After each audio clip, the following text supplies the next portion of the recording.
it's in my opinion one of the most perfect fits.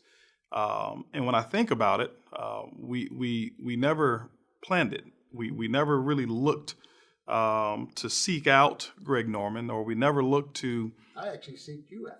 Exactly, that's the uniqueness of it. Well, let's talk about that. I mean, here we are.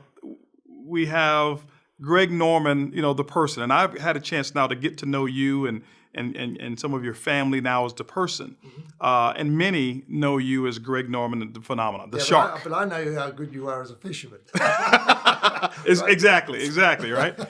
And a skeet shooter as well, right? Skeet shooter, right. Yes, absolutely. But most people, when they see Greg Norman, and it's the enterprise of what you represent, and then you have this industry called network marketing, and a company that is now becoming one of the most aggressive success stories in network marketing and Organo Gold. How in the world will that marry together? And the reason I ask that question is because when I first heard of Organo Gold myself, and I heard of coffee, and I heard that there was a component that made the coffee better, mixed together, it didn't make sense. And so here it was Greg Norman and Organo Gold joining forces.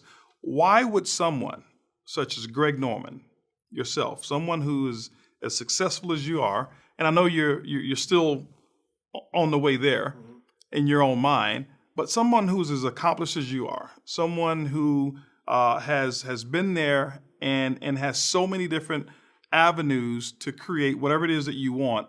What was it that attracted you to Organo Gold? What was it that made you say, I want to know more about this little small coffee company? Two things. It's something the masses want and use every day, coffee, right?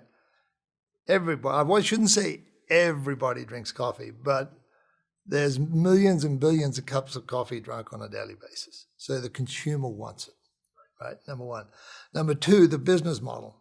I looked at this as a pure business model. Look, anytime you go into another business, you've got to analyze the business, see if it really works for you. And you've got to understand if that model works in your parameters, in your time frame, then you explore it even deeper. So the consumer, coffee, the business model that you have established, the potential growth opportunities that are sitting out there. I know you're in 32 countries. Right. It's hugely successful in 32 countries, but there are a lot of other countries out there in the world. Right. And you look at countries like China, for example. You look at countries like India. You look at countries like South America, Brazil, coffee producers, tea drinkers, right? Tea drinkers. So now we have this opportunity, or Organo Gold has this opportunity to go into these different markets that I think that I've generated 25 years of experience traveling around and into, of understanding what the consumer is all about and understanding what the consumer wants on a daily basis. So there are the two reasons. Very simple, very clean.